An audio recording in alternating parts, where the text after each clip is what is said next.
Bismillahirrahmanirrahim. Assalamualaikum warahmatullahi wabarakatuh. Alhamdulillahirabbil alamin wassalatu wassalamu ala Rasulillah wa ala alihi washabihi ajma'in. Qala ta'ala fil Qur'anil Karim ya ayyuhallazina amanu taqullaha haqqa tuqatih wa la tamutunna illa wa antum muslimun. Wa qala aidan yarfa'ullahu allazina amanu minkum wallazina utul 'ilma darajat.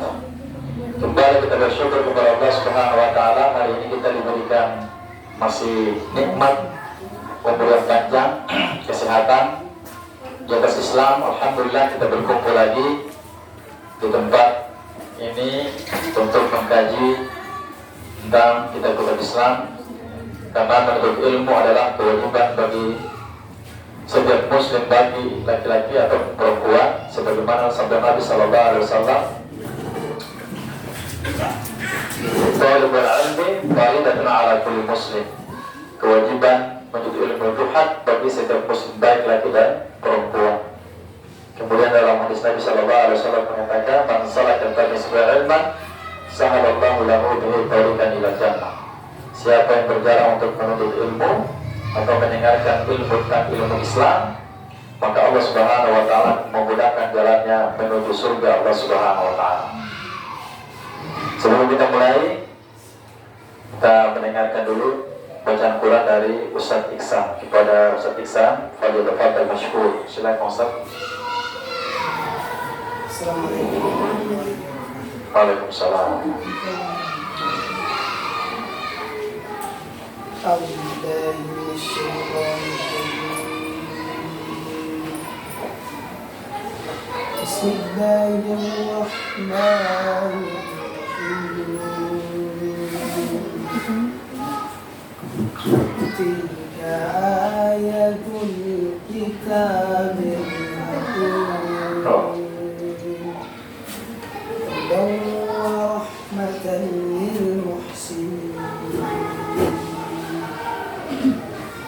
الذين يقيمون الصلاة ويؤتون الزكاة وهم بالآخرة هم يوقنون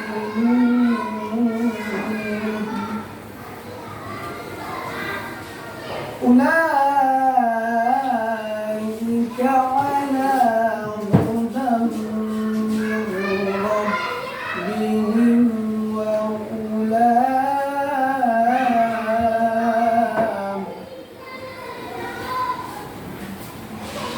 أولئك على هدى من ربهم وأولئك هم المفلحون.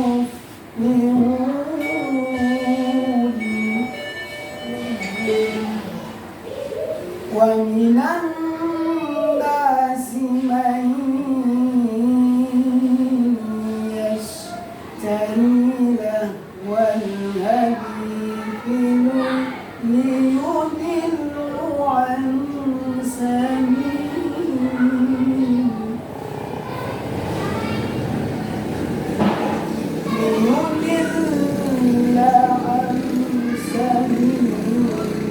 الله بغير علم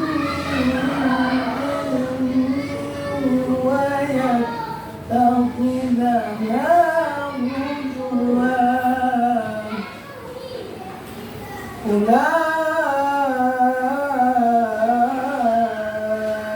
أولئك لهم عذاب مهين.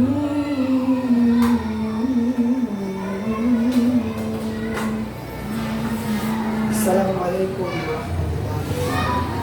Waalaikumsalam warahmatullahi wabarakatuh. Terima kasih kepada Ustaz Iksan telah membacakan Quran. Bapak Ibu dimuliakan Allah Subhanahu wa taala. Kita sekarang sudah masuk pada bab tentang sholat. Setelah sekian bulan kita menyelesaikan materi tentang masalah taharah sampai dengan wudu, mandi janabah, kemudian sampai dengan hadas nifas. Alhamdulillah kita sudah masuk di materi tentang masalah pembahasan tentang masalah sholat.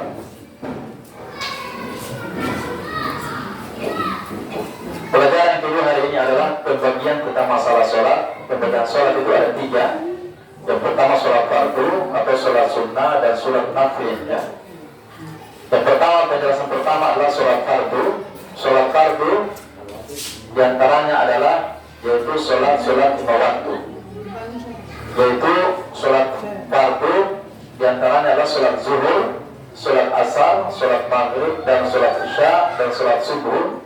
Sebagaimana ini dikatakan dalam hadis Nabi Sallallahu Alaihi Wasallam dalam riwayat Imam Ahmad bin Hanbal rahimahullah taala, dalam riwayat Imam Abu Dawud dan juga Imam An-Nasai, bahwa sholat 5 waktu ini sudah ditetapkan oleh Allah Subhanahu Wa Taala melalui perantara Nabi kita Muhammad Sallallahu Alaihi Wasallam. Saya bacakan hadisnya. Kata Rasulullah Sallallahu Alaihi Wasallam, "Khamsu salawatun katabahunna Allahu 'alal ibad." Bahwa sholat 5 waktu itu Allah Subhanahu Wa Taala sudah menentukan, sudah mewajibkan kepada hamba yang beriman. Kata Nabi, "Man ata bihinna lam yudayyi' min huna syai'an istighfafan bihaqqina kana lahu 'inda Allahi ahlun ay yudkhilahul jannah." Siapa saja di antara umat Nabi Muhammad mendatangi melaksanakan sholat 5 waktu dan dia tidak menghilangkan di antara sholat 5 waktu sedikit pun dalam berupa keringanan atau dengan hak-hak sholat 5 waktu, maka Allah Subhanahu Wa Taala akan mempersiapkan pahala yang terbaik dan memasukkan dia ke dalam surga Allah Subhanahu Wa Taala. Sebaliknya kata Nabi Sallallahu Alaihi Wasallam, "Wa man lam ya'ti bihinna," siapa saja di antara umat Muhammad melalaikan atau tidak mendatangi tentang sholat 5 waktu atau melaksanakan sholat 5 waktu, kata Rasulullah, "Falaysa lahu 'inda Allahi ahdun," maka tidak ada kebaikan di sisi Allah Subhanahu Wa Taala. Kata Nabi, "Insya'a al-jabr," jika Allah berkehendak Allah menyiksanya atau mengazabnya. "Wa insya'a ghafara lahu," jika Allah cinta, Allah senang, Allah akan mengampuni seorang hamba yang tadi. Itu hak Allah Subhanahu Wa Taala. Kalau orang tidak melaksanakan sholat, Allah tidak berkehendak dan menyiksa dia, mau kasih senang dia, itu haknya Allah Subhanahu Wa Taala. Yang berikutnya adalah sholat sunnah. Sholat sunnah, diantara sholat sunnah adalah sholat witir. Kemudian itu sholat tarawihul fajar, ya 2 rakaat sholat fajar. Wal idad, sholat 2 hari raya, sholat idul adha dan sholat idul fitri idul adha. Wal kusuf, atau sholat kusuf. Sholat kusuf teman dengan sholat gerhana. Nah, sholat gerhana itu caranya juga beda, nanti bisa dipraktekkan karena memangnya sholat jarang kita lakukan terkecuali tutup bulan, ya, gerhana. Kemudian al istisqa, sholat istisqa itu minta hujan, ya. Kata para ulama, wahadis sunnah muakkadah, sholat ini sangat dianjurkan, ya. Bahkan sholat witir itu sebagian kita pikir para ulama mengatakan dia mendekati wajib. Jadi sholat witir bukan saja kita kerjakan bulan Ramadan, tapi ada sholat isya kita bisa melaksanakannya sholat witir, mau 3 rakaat ke 5 itu kita ganjil tanpa dengan bulan Ramadan hari yang biasa kita lakukan, ya. Lalu sholat isya bahkan ini wajib. Kemudian ada juga disebut dengan sholat tahiyatul masjid, sholat rawatib. Sholat rawatib sunnah, sholat rawatib, ada sholat duhur atau sebelum ba'da dan qabliyah itu. Itu sholat namanya sholat rawatib. Ya, kayak di masjid itu penghormatan masjid. Jadi kalau kita masuk masjid, alangkah bagusnya kita sholat sebagai penghormatan. Kemudian sholat rawatib, sunnah, qabliyah dan ba'diyah. Kemudian itu 2 rakaat juga setelah wudhu. Tapi kita habis sholat wudhu, kita juga bisa melaksanakan sholat wudhu 2 rakaat, ya. Kemudian sholat duha, ya, sholat duha itu mata habis sholat subuh. Kalau kita masih jam-jam ini masih boleh lah kalau kita mau sholat duha. Kemudian dengan sholat taraweh itu pada bulan Ramadan, ya, jadi kita lakukan, dan qiyamul lail dan sholat pada malam hari. Dan ini sunnah-sunnah para ulama menyatakan ghairu muakkadah, yang tidak terlalu ditekankan, tapi mau kerjakan boleh, dianjurkan, ya. Jangan kita memaksakan orang. Agama kita kita tidak bisa memaksakan orang sesuai kehendak. Mau ntar sholat tahajud terus akan boleh. Kalau dia melaksanakan silakan, dianjurkan. Beda dengan sholat 5 waktu itu memang harus dipaksakan, ya. Dipaksakan itu karena tidak. Kemudian ada sholat nafil juga. Ya, sholat nafil atau sholat nafil ma'ada sunan al-mu'akkadah, yaitu sholat yang selain yang dianjurkan, ya. Dan selain yang tidak yang dianjurkan, yang ditekankan dan tidak ditekankan sholat nafil, ya. Di antaranya adalah sholat yang mutlak, yaitu bilail wa nahar. Kapan saja kita melakukan misalnya sholat hajat dan siang hari atau dengan malam hari. Misalnya ibu lagi kendala nih, punyanya lagi kendala, ya Allah, ada masalah apa nih? Ibaratkan sholat hajat lah begitu, ya. Ya Allah, mudahkan saya, mudah-mudahan saya bisa naik jabatan, misalkan begitu, ya. Mudah-mudahan saya dimudahkan segala urusan, itu boleh. Itu namanya sholat nafil. Kapan saja, mau malam hari, mau siang hari, tidak bisa ada waktu-waktu tertentu, ya. Tidak dibatasi. Kemudian pelajaran yang ketiga, apa saja syarat-syarat sholat? Syarat-syarat sholat yang pertama adalah, yaitu wajibnya sholat diantaranya adalah pertama Islam, ya. Fala tajibu ala kafir, dan sholat itu tidak diwajibkan seorang kafir. Idza taqaddama syahadatan syartun fil amri bis sholati, ya. Jadi sholat itu wajib atas orang muslim, tidak boleh diwajibkan sama orang kafir. Dan orang boleh syahadat kita suruh sholat tidak bisa. Walaupun orang itu misalkan boleh syahadat, berislam, dan lupa doa kita berbulan-bulan, dan ikut orang tapi dia belum syahadat, gampang saja, karena dia belum syahadat, ya. Harus syahadat dulu, merupakan syarat pertama dalam ajaran Islam, ya. Kata Nabi Sallallahu Alaihi Wasallam sebuah hadis, "Umirtu an uqatila nas hatta asyhadu an la ilaha illallah wa anna Muhammadar Rasulullah." Karena Nabi Sallallahu Alaihi Wasallam mengatakan, aku diperintahkan untuk memerangi manusia sampai mereka itu mengucapkan kalimat syahadat dan bahwasanya mereka mengakui bahwa Muhammad itu adalah utusan Allah, lalu mereka mendirikan sholat, mengeluarkan zakat, itu baru mereka melaksanakan perintah Allah Subhanahu Wa Taala. Sebagaimana perkataan Mu'adh bin Jabal, yang Mu'adh bin Jabal ini salah satu gubernur di Yaman, ya. Rasulullah meletakkan beliau ini ada tugas di Yaman, lalu dia akan melaporkan tentang kejadian kondisi di Yaman. Nabi mengatakan, hendaklah memerintahkan rakyatmu, ya, agarlah kepada rakyatmu untuk mengucapkan 2 kalimat syahadat. Ajak mereka, tapi tidak dipaksakan. Jangan orang 3 dan orang misalkan berbulan-bulan mau mesti 3 dan orang selama pertama di Islam sebab tak bisa. Ajak dia saja, mau masuk Islam kata ada. Kalau dia mau alhamdulillah, kalau jangan dipaksa. Ya, kan tidak ada paksaan. Kata Nabi sallallahu alaihi wasallam kepada Mu'adh bin Jabal, ajaklah penduduk Yaman itu mengucapkan 2 kalimat syahadat, ya. Mengakui bahwa tidak ada Tuhan kecuali Allah dan Muhammad adalah utusan Allah. Dan jika mereka sudah mentaati wahai Mu'adh bin Jabal, sudah mentaatimu, maka kabarkan kepada mereka bahwa Allah mewajibkan kepada mereka itu untuk melaksanakan sholat 5 waktu sehari semalam. Ya, kalau sudah bersyahadat, sholat 5 waktu, ya. Kemudian syaratnya wajib sholat itu adalah berakal, ya. Tidak wajib sholat itu bagi orang yang stres, orang gila, ya. Jangan ketika ada orang gila sadar boleh-boleh dan suruh dia sholat, tidak bisa. Karena kenapa? Nabi mengatakan rufi al-kalamu ala thalatha, yang 3 golongan itu yang Allah angkat. Pertama adalah seseorang yang terus tidak terbangun, seseorang anak kecil hingga dia mimpi basah, bagi laki-laki, ya. Kalau dia masih belum mimpi basah, dia belum terlalu dewasa, ya. Masih anak-anak. Kemudian hingga dia orang gila sampai dia berakal. Itu syarat-syarat dalam melakukan sholat. Yang berikutnya, syarat yang kedua adalah balik, ya. Kalau orang sudah balik, baik laki dan perempuan sudah bisa membedakan mana yang hak, mana yang salah, benar dan salah, itu dia sudah dewasa namanya. Maka dia dianjurkan untuk melaksanakan sholat. Yang tidak dianjurkan melaksanakan sholat itu adalah anak yang kecil hingga dia dewasa, ya, akhirnya dewasa. Bagi laki-laki mungkin dewasa tadi, kemudian bagi perempuan mungkin sudah mendapatkan haid, itu sudah mengajar kedewasaan. Bahkan para ulama mengatakan, ya, yu'maru biha wa yusalliha istihbaban. Bahkan boleh anak-anak itu, ya, diperintahkan untuk melaksanakan sholat, ya, sebagai anjuran, ya.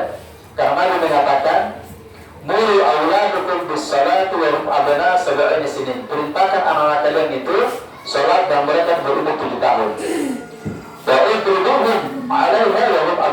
saudara. Dan pukullah anak-anak kalian itu jika mereka sudah umur 10 tahun. Kalau anak sudah 10 tahun, itu kita pukul mereka ya. Pukul bukan pukul dengan cara menyiksa. Pukul dengan cara tadi mungkin di kaki dengan rol terserah ya. Jangan juga diposting, nanti kita bisa kalau bahaya. Bisa kenal apa namanya pergaulan perlindungan anak. Sekarang itu untuk anak saya katakan pukul, ada posting dapat penjara ya. Jadi pukul kalau 10 tahun mungkin kita sholat pukul dia supaya dia sholat. Kalau kita ada di dalam anak sekarang itu sholat, pemendingan nanti besok taruh bekal ya, taruh bekal nanti. Kalau ibunya mau kita masih bawa kirim ada bekal di sana, anak-anak kalau sholat lebih baik, yang haram itu akan dapat tiket masuk ke Allah Subhanahu wa taala, anak itu yang sholat. Lalu para Nabi mengatakan juga mengatakan wa farraqu bainahum fil mada'i. Jika anak-anak kemudian sudah dewasa, pisahkan tempat tidurnya ya. Jangan satu ranjang bapak, mama, kemudian dengan anak itu sudah dewasa terboleh. Jangan dipisahkan tempat tidurnya. Bikin dia punya kamar atau tempat jangan tidur gabung dengan orang tuanya. Yang berikutnya, syaratnya wajibnya sholat itu adalah dukhulul waktuha ya. Masuk waktu sholat, fala tajibu sholat qabla dukhuli waktiha. Jadi masuk waktu baru anjuran sholat. Kalau belum masuk waktu tidak boleh. Kenapa tidak boleh? Ini surah Nisa, Allah mengatakan dalam surah Nisa ayat 103, Inna sholata kanat 'alal mu'minina kitaban mawquta. Sesungguhnya sholat itu sudah ditetapkan waktu-waktunya atas orang beriman. Ya, jangan karena orang mau apa namanya terburu-buru sholat duhur, kita azan sudah ya, para mungkin terbisa. Atau sholat asar di bawah waktunya, tapi sholat azan sudah terbisa. Jadi harus sudah ketentuan waktu-waktunya. Ya. Kemudian karena sholat ini dia sudah memiliki batasan-batasan waktu tertentu, maka ini adalah singkat saja. Sebagaimana riwayat Jibril ya, malaikat Jibril alaihissalam itu dia datang kepada Nabi Sallallahu Alaihi Wasallam lalu mengajarkan Nabi tentang masalah sholat. Ya.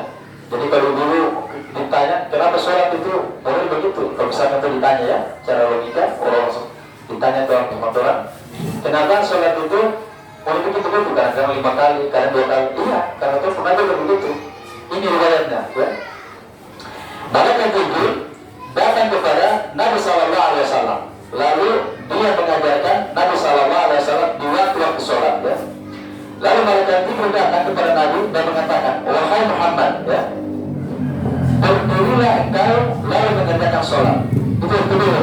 Lalu Nabi Sallallahu Alaihi Wasallam mengerjakan sholat waktu zuhur ketika matahari boleh tergelincir. Nah, matahari boleh tergelincir kan waktu zuhur sholat zuhur.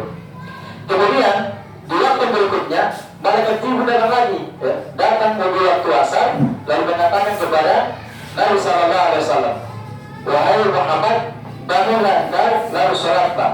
Lalu Nabi mengerjakan sholat di waktu asar ketika matahari itu sudah mulai berubah dalam bayangan seperti kalau kita berdiri begini kemudian ada bayang-bayangan seperti itu sudah waktu asar. Kemudian di sisi yang lain malaikat Jibril datang juga kepada Nabi Muhammad Sallallahu Alaihi Wasallam ya, datang waktu maghrib. Lalu malaikat Jibril datang kepada Nabi Muhammad, bangunlah lalu mengerjakan sholat maghrib. Lalu mengerjakan sholat maghrib itu pada saat matahari itu sudah terbenam. Ya. Kemudian di sisi yang lain malaikat Jibril datang juga di waktu isya. Ya, datang juga Nabi lagi sholat. Duduk lama-lama dan juga datang ya. Kalau zaman dulu ya mungkin masuk data ya. Kalau umpamanya mungkin sekarang mungkin pakai bakar tidak mungkin lah ya. Mereka juga datang. Ya Muhammad, bangunlah hingga mengerjakan sholat isya. Maka Nabi mengerjakan sholat isya, yaitu syafaq hilang ya, tidak ada lagi warna-warna yang merah. Maka beliau mengerjakan sholat isya.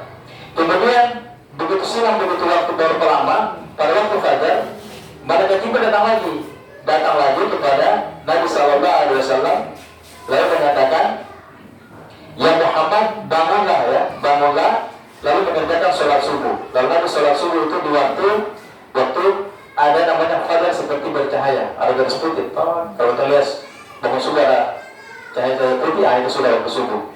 Lalu Nabi mengerjakan sholat subuh di waktu itu. Didatang esoknya harinya lagi, mereka Jibril datang lagi kepada Nabi, wahai Muhammad, bangkit, bangun, lalu mengerjakan sholat. Nabi mengerjakan sholat, yaitu sholat duhur di waktu matahari mulai tergelincir. Datang juga waktu asar, datang juga waktu maghrib, ya. Sampai datang waktu maghrib, sampai agak lama, sampai pertengahan malam, malaikat Jibril berdatang kepada Nabi Sallallahu Alaihi Wasallam.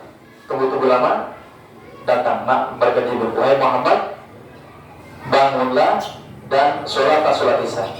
Maka Nabi mengerjakan itu sholat isya pada waktu itu adalah pada waktu sudah sepertiga malam, ya, sudah ada jam malam. Lalu setelah itu mereka datang lagi ketika mengajarkan Nabi SAW ketika matahari itu cahaya itu mulai kuning-kuning, ya, kuning-kuning. Tadi pertama cahaya putih, sekarang kuning-kuningnya. Kemudian itu kata mereka Jibril menyampaikan kepada Nabi, ya Muhammad, antara sepertiga malam, jam 3 malam jam berapa ya?